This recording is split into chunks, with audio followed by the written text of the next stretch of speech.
Depending on where you're zooming in from. We are thrilled to have you here with us for this evening's webinar. When we all do our part, the work ahead to vote and to build our future. I am Sister Eilis McCulloh, and I serve on the Grassroots mobilization team here at Network.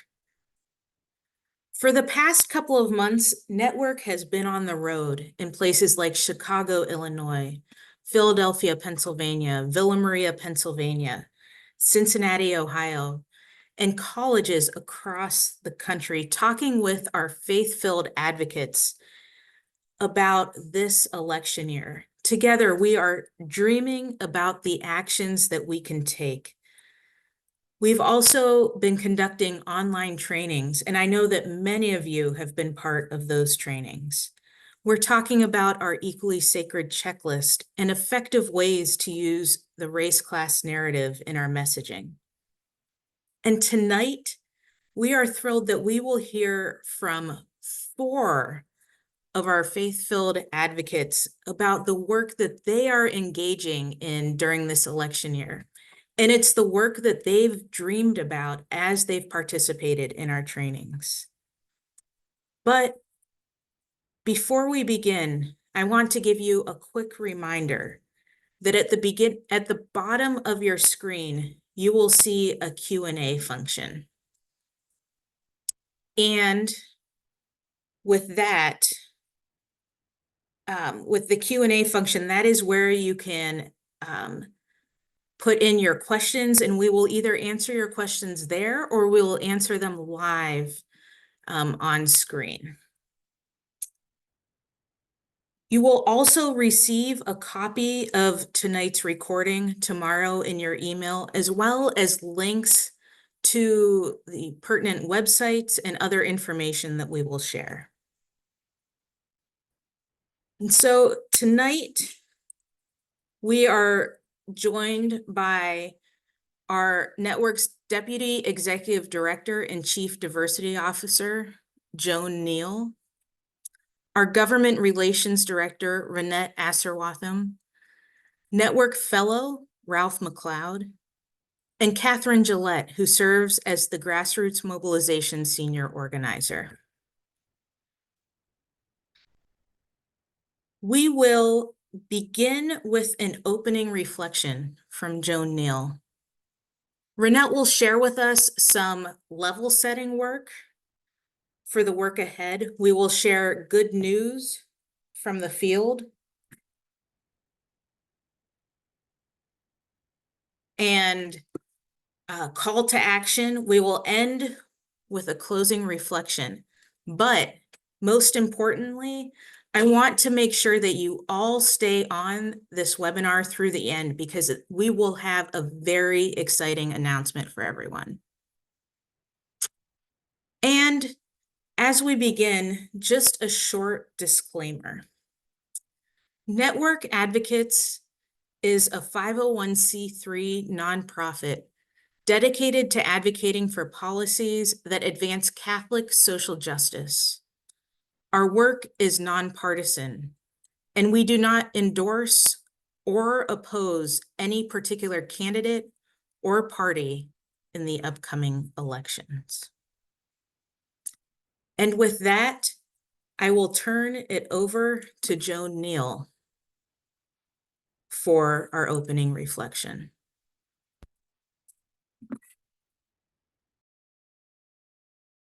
Believe in freedom cannot rest.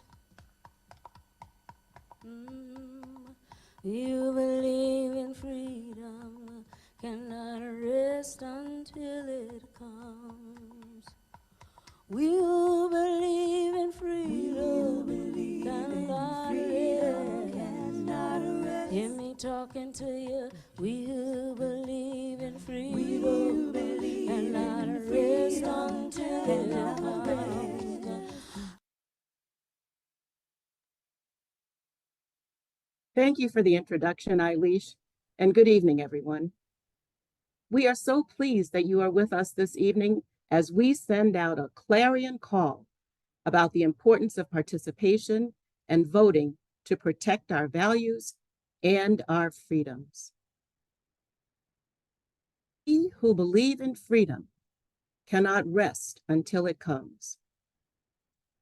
This anthem is a song from the civil rights movement of the 1960s, when ordinary people came together to demand the freedom to vote and all the other freedoms that only a democracy affords. Eventually, those freedom fighters prevailed, as we know. And yet today, 60 years after the enactment of the Civil Rights Bill of 1964-65, we find ourselves in a similarly challenging moment. You know, as we gather tonight, I suspect the thing that is top of mind for many of us is the question of the future of our democracy, the future of our freedoms. There's certainly been a lot in the news lately that seems to call into question whether or not freedom has a future in our country.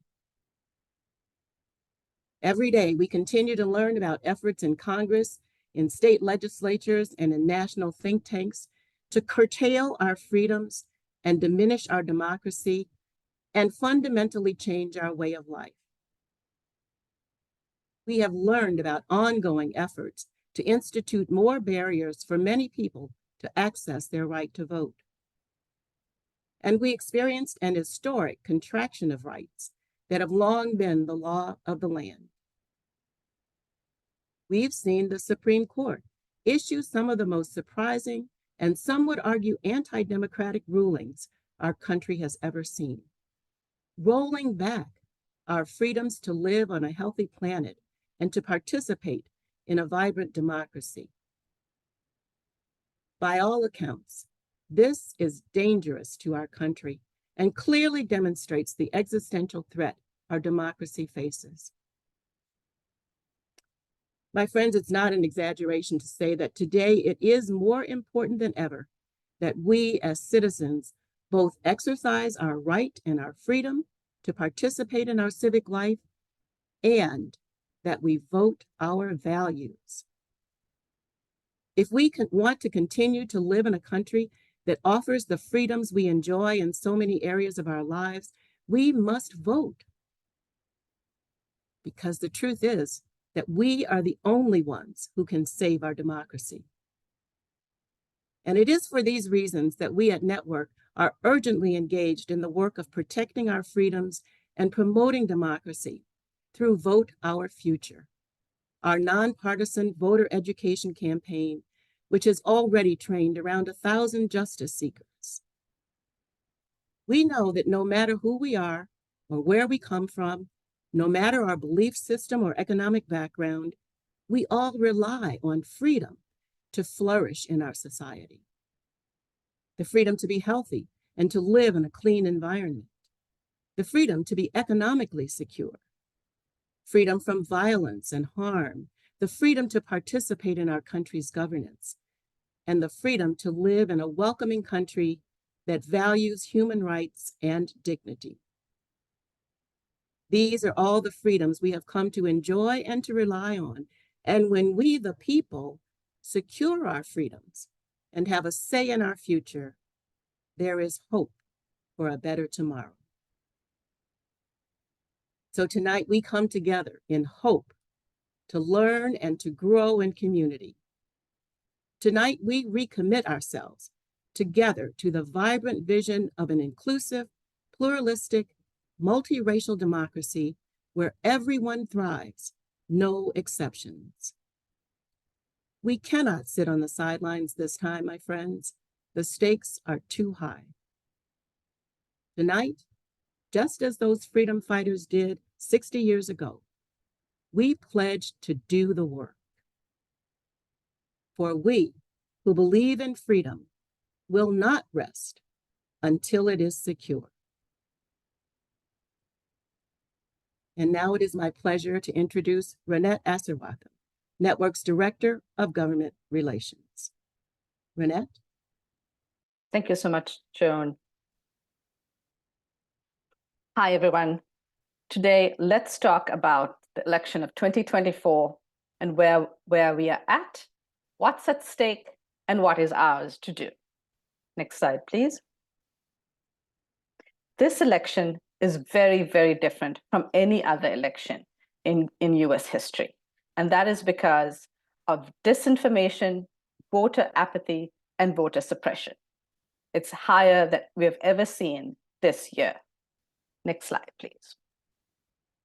So disinformation, what is disinformation? It is either complete falsehoods or half-truths that are spun into propaganda that leads us regular people or us elected officials to take some wrong action. So for example, a complete falsehood. A complete falsehood is that undocumented immigrants vote. In all of the elections we have had in all of these years, every election for the last 35, 40, 100 years, if you count the number of immigrants or undocumented immigrants who have voted, that is 0. This is a complete lie. But today, in the Congress, in the House, the GOP majority passed a bill called the SAVE Act. This bill called for the punishment of undocumented immigrants who vote. It called for extra layers of security where we would have to get more documents for the rest of us. It gave unfettered powers to local government to be able to purge electoral rolls without any kind of oversight. Basically, it gutted lots of checks and balances. And all of this for a complete lie. This is how disinformation is helped and spread. If I take an example of half-truths, we know that people on SNAP are low income. And so, but there is a half-truth will be like people on SNAP are low income, but therefore they're likely to steal government money. We know the first part is true, but not the second part. There's nothing to say that poor people steal more than rich people. We know the billionaires who steal so much when they don't pay taxes. But yet again, we policymakers, we all solve for the wrong problem.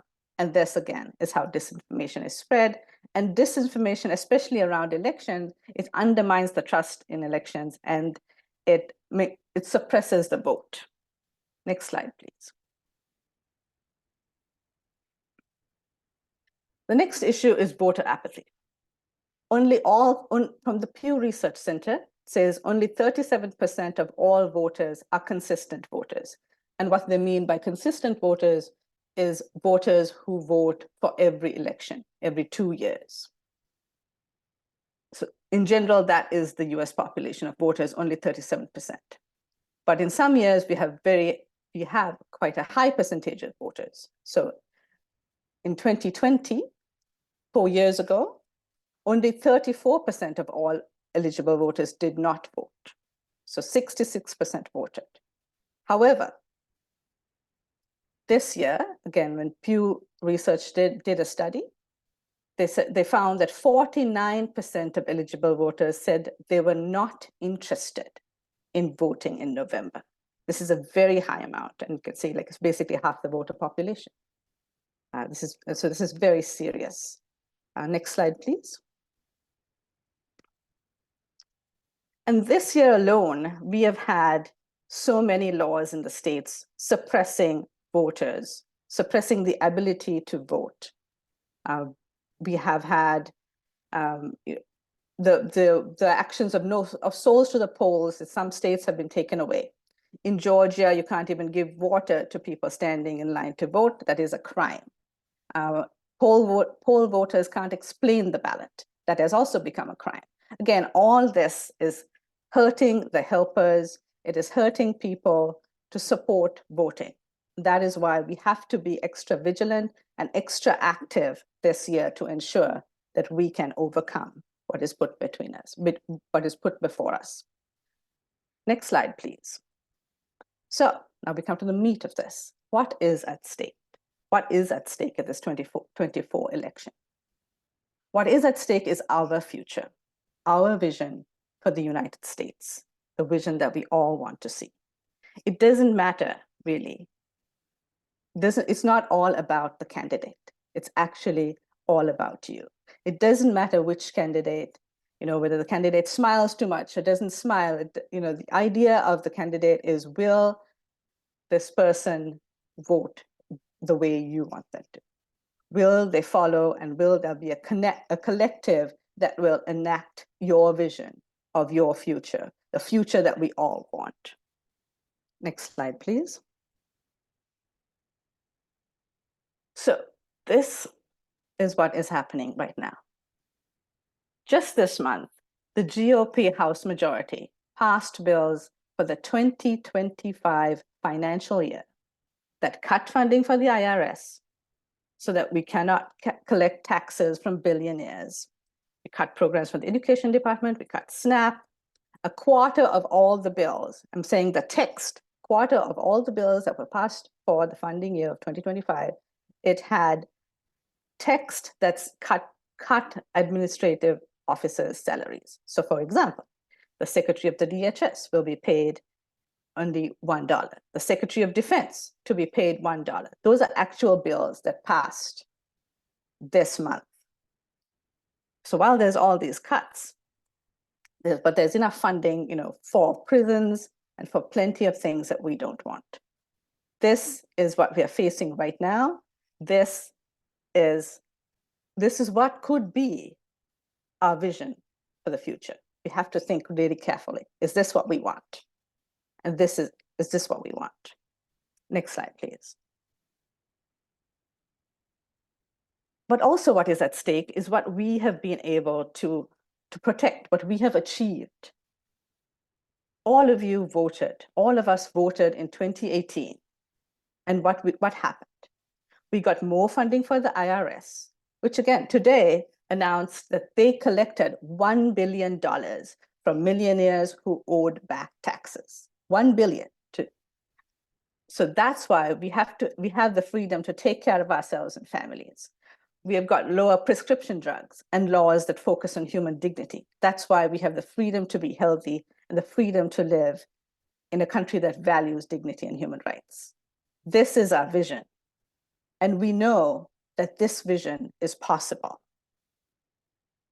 We can protect and achieve this. Next slide, please. How do we do that? How do we protect and achieve this? Until November, what we need to do is get out the vote. Now, if you know you're voting, please go out, get out the vote. After November, what we need to do is get engaged. We know, because we know a lot of people will say, oh, we voted 2 years ago. What's the point? The point is that we have to vote this time, but we also have to continue to be engaged to make sure that we get what we want, we see what we want, and we are able to protect our freedoms to be healthy. We know that when people vote, we have more people-friendly policies coming through. We've seen that all over the world, and we've seen that in the US. So we just have to do it all over again. Next slide, please. I know that you're tired, that you could be angry or disillusioned, and this is very difficult to do sometimes. This work is very difficult to do. But you must know that you are not alone. Network is here to give you truthful information, to support you. There are so many people from Network who have already been doing this work and can support you in so many ways. And together we know that we can vote our future. Thank you. I'll hand it back to Eilis.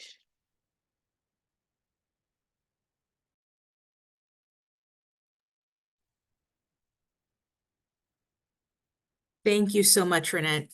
Thank you for giving us a picture of the world in which we're living in right now and what we can all do together to make sure that we are voting our future. And as Ronnate said, you are not alone. From the communities in which you live to college campuses across the country, we are engaged in this work together. We are now going to hear from 4 of our faith-filled advocates who are going to be sharing with us what they are doing in terms of voter engagement this year. Now, each one of these advocates have participated in our informed, engaged, and committed election year education training series. And from that, they came up with creative and exciting ways to engage others at their places of work or their places of worship or in the communities in which they live. And so we will hear from Elaine, from Tina Marie, and from Annie and Bob. Up first, we have a video from Elaine. Hi, everyone. My name is Elaine Tanimura. I'm an associate with the Dominican Sisters of Caldwell, and currently I serve on their Economic Justice Committee, which is under the umbrella of our Commission on Global Initiatives. So as part of the Economic Justice Committee, we study a variety of economic issues, including social justice issues, healthcare, women and children, the budget, and right now we're focused, of course, on the election. So we have been studying, we all know that the two presumptive candidates, we know the issues going on that we hear in the news. We're trying to make sure that all of our facts and information are accurate. And we present this information. We have bi-monthly meetings with our Commission on Global Initiatives. So we share this information with them. We have our weekly newsletter, it's called The Kit, that we have articles in every week on various topics related to the election. And we're really encouraging people like, who do you know? And, you know, keep spreading the information. So I was talking to Sister Emily and I mentioned, you know, I'm sharing this in the community, we're sharing it, I'm sharing with my family and friends, but how else could I get the word out? I mentioned to her that I sit on 2 nonprofit boards, and she thought I should ask the executive directors if I can present to their organizations. So the organizations are kind of on both ends of the spectrum. One is called Anchor House. It is an organization that supports youth homelessness in the Trenton area. And the other is called Interfaith Caregivers of Greater Mercer County, which supports seniors and people with disabilities to remain in their homes by providing caregivers to come in and help with non-medical services. So I spoke to both of those executive directors, and they were very excited about my making presentations. And especially the Anchor House, they said that they had just had a staff meeting and were trying to think of ways to make sure that the kids are registered to vote and talk about the important issues that are being discussed and shared. So, you know, I was excited, and I think that just talking to Sister Emily gave me some ideas, and I hope that you can do the same. Really think about who's in your network, how could you, you know, utilize the people that you know, and kind of like, you know, build that out as best you can. So hopefully this idea might spark some ideas within you to do the same. Thank you.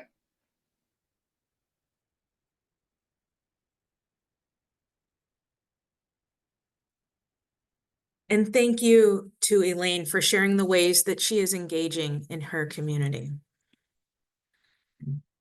Next, we will hear from Tina Marie Stoltz. Hi, how are you? My name is Tina Marie Stoltz. I'm the Assistant Director of Campus Ministry at St. Joseph's University. And I know that this sounds absolutely bananas, but I am very excited about this election. Why? Because I've made a personal commitment to hope. And I know that when I say that, it can sound super fluffy, kind of fake, kind of toxic, right? Toxic positivity. But I'm here to tell you that is not the definition of hope that I'm going with. The definition of hope that I'm going with is that hope in the way that it is gritty, it is real, right? The hope that the God that died came back 3 days later, that we are a resurrection people, right? Hope as an active virtue, right? That is really important, I think, this election season.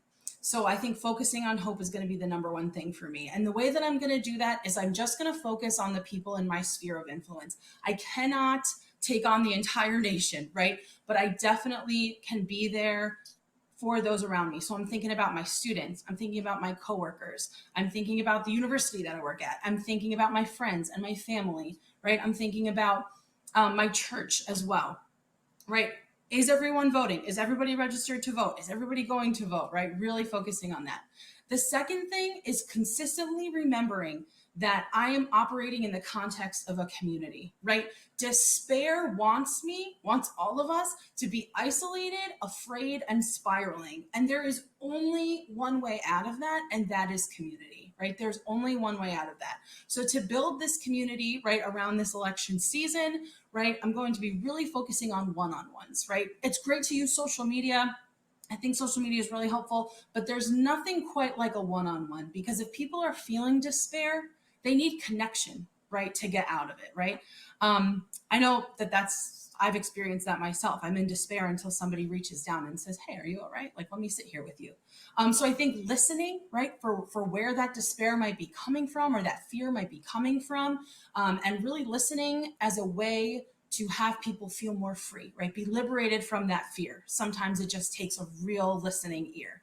But it's also really important that we don't just hear that fear and sit in it and stay in it, right? It's really important that we tell people, hey, your feel is valid, so valid. And additionally, right, and it is not the end of the story, right? Together, we can make a different ending, that it doesn't have to be this way, especially when we work communally, when we work collaboratively, right? Hope and this election is going to be a community endeavor. And I think that despair, once again, wants us to get into that individualism, that like, oh, it's all about me and I have to fix everything by myself. That is not God talking. That is not hope talking, right? That's not the hope. That's not the good spirit talking, right? What is that? That's despair. And also, I think a little bit of grit, right? Going back with this grit of also thinking to ourselves, like, why are we a resurrection people, right? Who believe in the dead man that comes back to life, that believes in the woman who's healed, that people walk through fiery furnaces. Why are we the ones being afraid of a system that we have a say in our democracy, right? I'm not like, there's a part of me that really feels strongly about like, no, I'm not going to let that make me feel despair. So that is what I'm doing, and I hope that you'll join me.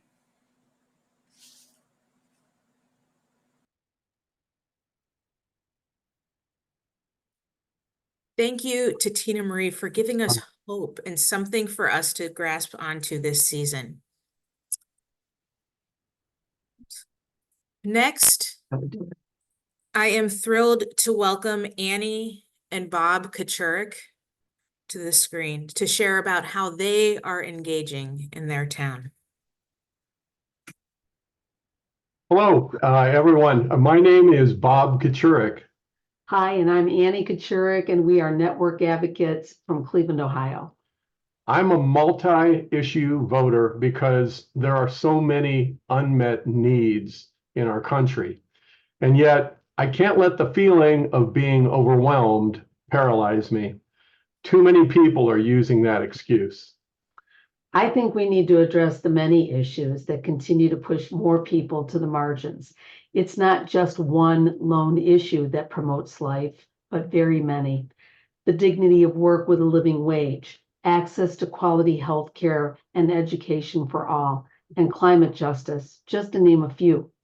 Tonight, we'd like to briefly share with you 3 ideas for reaching out to engage others about voting and about issues highlighted by Network this fall. Here's idea number 1, engaging your contacts. Add links to your email signature that connect to your state voter information pages. In addition, I have Equally Sacred checklist saved to my computer. I like to send that out to people when conversations turn to politics, and I'm looking for a good way to follow up with more information.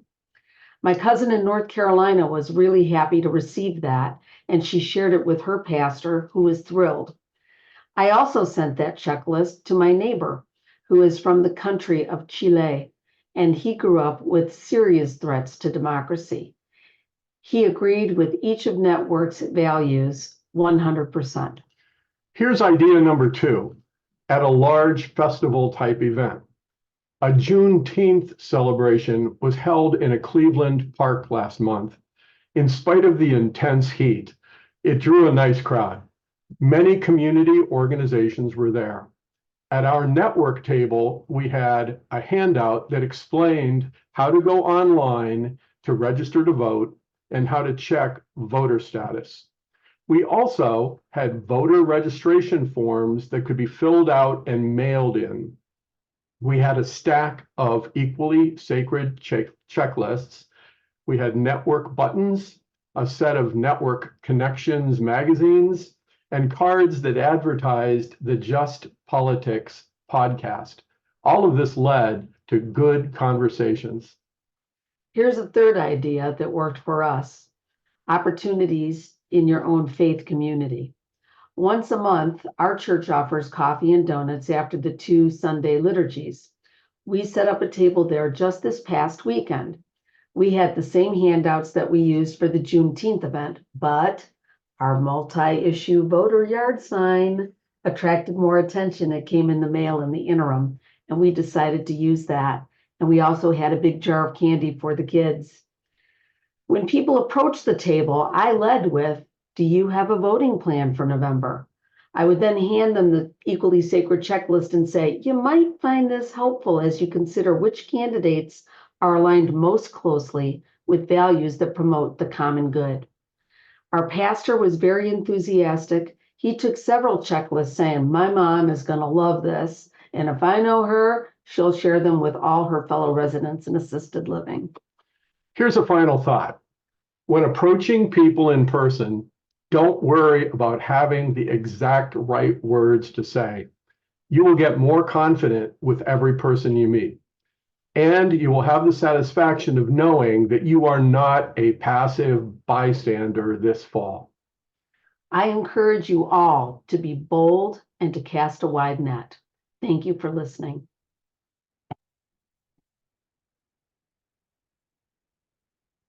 Wow, that was great. Honestly, that was wonderful. Huge thanks to Elaine and Tina Marie and Bob and Annie for sharing your experiences with us. I am feeling super energized, and I'm sure that everyone else is as well. As you've heard from my colleagues this evening, the 2024 election is different than any other in US history for all kinds of reasons, and there's a lot at stake when it comes to the issues that Network has been working on for a long, long time. This means that we need to turn that energy that we're feeling into action. For months now, Network has been sharing a menu of opportunities for nonpartisan engagement this election year. We believe that we, as people of faith, are called to engage to support our democracy, and that everyone is able to do something.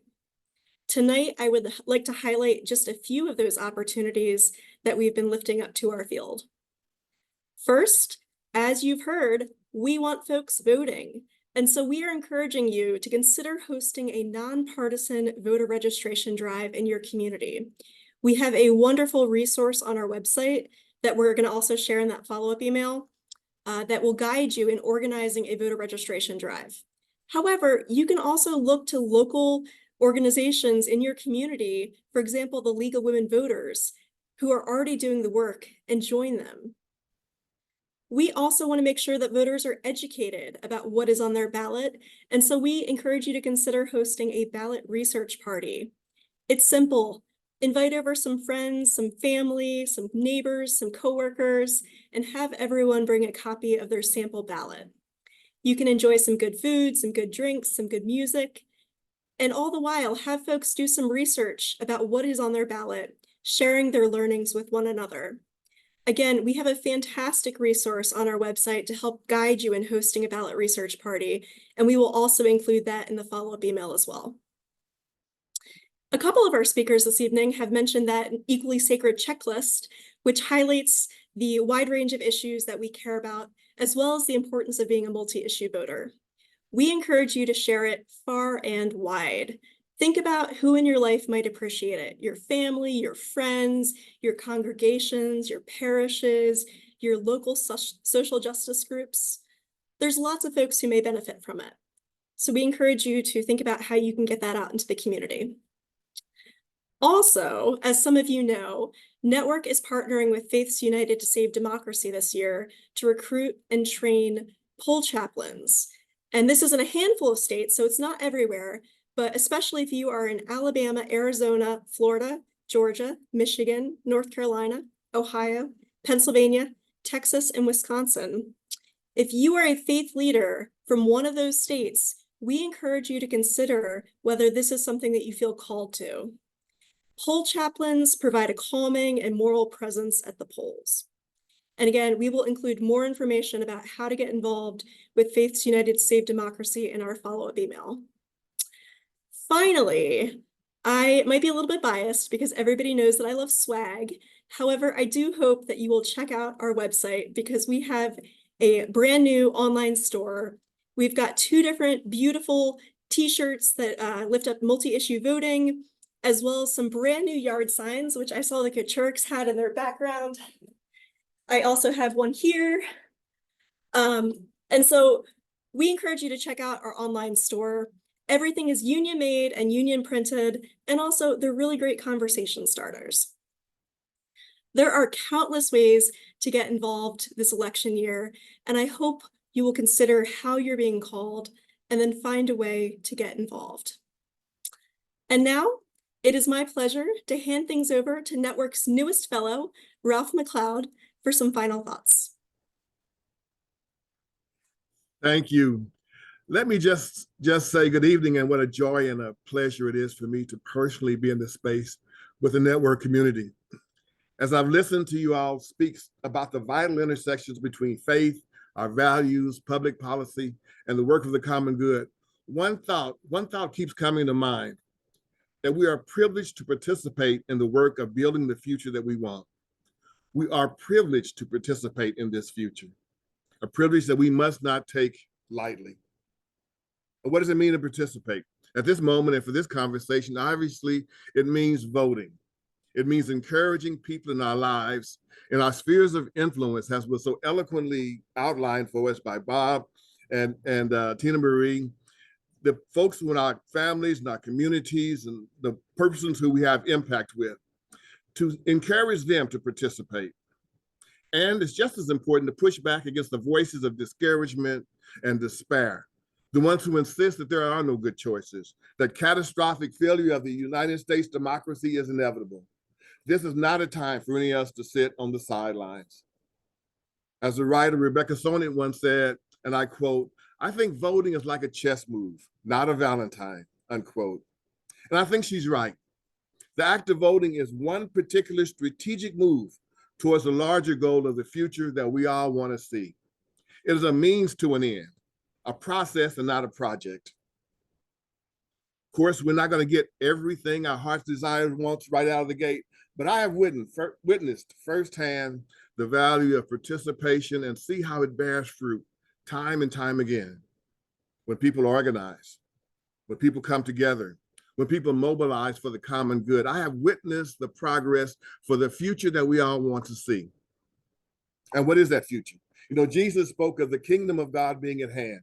At Network, we like to say the kingdom, and that we're all kin. We're all related to one another, especially those who are bold enough to dream anew. This dream of a much long future of equity and justice that we seek today, it's already beginning to become a reality, starting with this call. The seeds are sprouting in our midst. Seeds are being free to care for ourselves and for our families, free to be healthy and to live healthy lives, free from harm, and free to participate in a vibrant democracy.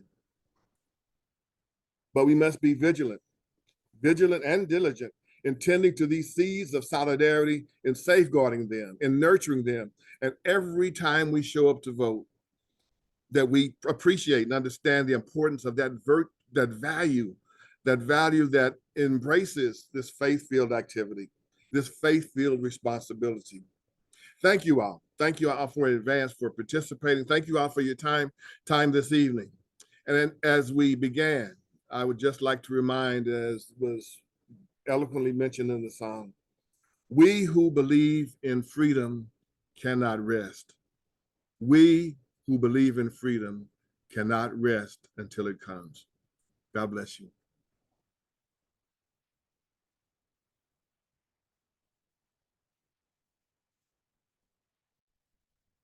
Thank you so much, Ralph. Indeed, we who believe in freedom cannot rest. And that is so true tonight. As I said at the beginning of our webinar, we're going to now be moving into a period of Q&A. Remember, if you have any questions that you would like to ask our panelists, you can submit them in the Q&A box at the bottom of your screen. And after we finish with our Q&A session, we will be sharing a very important announcement, an exciting announcement with all of you. So don't log off quite yet. So I would like to bring back Ronnate and Catherine to the screen for our question and answer session. Our first question is for Ronnate. And this question comes from Barbara Williams, who asked about the House bills that you mentioned earlier. And she said, where do these House bills stand with the Senate? Are they there? Thank you so much for that question. So about the SAVE Act that I described, this is, the piece of legislation that's based on this lie of immigrants voting, that passed today in the House, and it would have passed today in the Senate, if not for one senator, Senator Padilla, California. He made sure that that did not get it did not get fast-tracked to a vote without any debate. So that's where that stands. The others, what the appropriations bills that I spoke of, those bills in the Senate are still being written out. So they have not yet come to committee for a vote. They will be doing that actually in the next 2 weeks. We will see that. But I think we have to keep in mind that all of this is for the 2025 financial year, and therefore it will be punted off until this election, and then it'll depend on who has the power to make sure that what happens to that. Thank you so much, Ronnate. And the next question that I have is for Catherine. And we have a question. What do we tell our friends or relatives or people that we're in relationship with who say that it is useless to vote this election? Yeah, that's a good question. And I think that is something that we're certainly hearing from a lot of folks. I mean, people are wondering how to have these conversations. And I will say, we have some great resources on the website that we will make sure that we include in the follow-up email. But I do think that the Equally Sacred checklist is a really great jumping off point. It's a really great way to get people focused on the issues that they care about and to understand the intersections of those issues and to really understand why voting is so important. Great. Thank you, Catherine. And then kind of one more question regarding ways to get involved with us. JD Mancini says or asks if there are places to mobilize with us in person, such as in-person voter registration drives. Where are some of our advocate teams located? Yes, we do have a number of advocate teams all across the country, and they are doing some incredible work.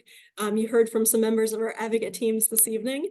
And if you're not connected with an advocate team, we can let you know if there's an advocate team in your area. If you are interested in seeing if there are other folks in your region who are doing the work, feel free to shoot us an email. We are happy to share any contacts or connections that we have. There is a lot of really, really good voter education and engagement work happening with our field all across the country, and we would love to get you plugged in. Great. Thank you, Catherine. And as Catherine said earlier, remember, you can always share our Equally Sacred checklist that talks through our issue areas and areas that we believe are important to people of faith. And you can use those as conversation starters with other people. If we did not get to your question this evening, we will make sure to include a follow-up in an email back to you. And now, for our exciting announcement that we would like to share with all of you. For those of you that have been around Network for a while, you may remember our Nuns on the Bus. Well, this year we are going back on the road with Nuns on the Bus and Friends. One of the things that we are most excited about this tour is we are engaging with our organizational partners, our friends on this tour. So we will have people from different faith-based organizations around the country and in Washington, D.C. on the bus with us. We will be kicking off in Philadelphia, Pennsylvania on September 30th. And we will be traveling throughout Pennsylvania, Brentwood, New York, Connecticut, Cleveland, Ohio, Detroit, Michigan, Chicago, Milwaukee. And then we'll go to Arizona and Nevada, and we will end in California, in San Francisco on October 18th. Now, if you would like to learn more about our route, more about the different cities that we're stopping at, the dates will be in those cities so you can make sure that you're able to join us if that's where you live. Please visit us at nunsonthebus.org. Remember, we are traveling this country because we believe that this is the year that we are voting our future so that everyone thrives, no exceptions. And we hope to see so many of you on the road with us. Now, this is a newly released photo of what our bus is going to look like this year. We will be traveling in this bus. We will be raising up issues like healthcare, our freedoms, climate justice, racial justice, so that all people have what they need to thrive. And so I hope you are as excited as we are about that, because remember that we are all multi-issue voters committed to doing the work together. I thank you all for joining us tonight, and I hope to see you on future network events, webinars, programs. And as a reminder, you will all receive a recording of this webinar in your email tomorrow. Thank you and have a wonderful night.